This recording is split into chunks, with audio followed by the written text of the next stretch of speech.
In February of 2001, Derek Logue was convicted of sexually abusing an 11-year-old girl. Logue served just 1/3 of his 6-year sentence for the crime. He's now required to register as a sex offender for the rest of his life.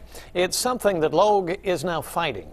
Tonight, our Phillip Ohnemus has his story, and he also takes a look at sex offender registration and whether or not the law infringes on constitutional rights. I don't like the P words. I don't like being referred to that way. In 2001, Derek Logue was convicted of sexual abuse of an 11-year-old girl. But he cringes when people call him a pedophile. If you call a woman the C word, you call a black person the N word, you know, you will get the same kind of anger and hatred. I mean, obviously, pedophile is a huge stereotype that, you know, it conjures up this monstrous image that I'm this trench coat wearing, candy waving, rusty van driving individual, and I'm out snatching children. Logue says he made a mistake and paid for that mistake by serving 25 months in state prison. It's something that continues to haunt him more than a decade later. I have a degree. I should be out working. But society fears me so much that most people will not hire me because of the label. You're a sex offender. Ultimately, what Logue is out to do is to end things like this, notifications of who he is and where he is and what he's done for the rest of his life.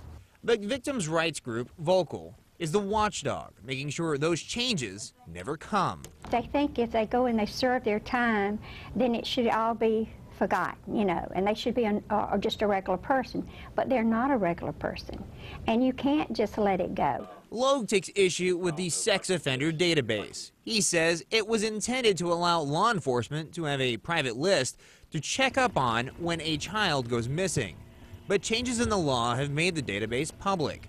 Where Logue takes issue, there is no classification in Alabama, making it impossible for people to determine who is and is not a threat. We feel like we need to rely on some list who can't differentiate between a drunken mooner and a pedophile to you know, to try to make a determination on a person's character. You can't judge my character based on a list. Jefferson County District Attorney Brandon Falls admits the system is flawed, and legislators are working on a way to find a better way to classify and identify who is a danger to society. But Falls says the subject is not a black and white issue. It's very delicate. It's very delicate trying to create a law that everyone's going to agree with. The question becomes, should that be required for the rest of their lives? And every situation is different.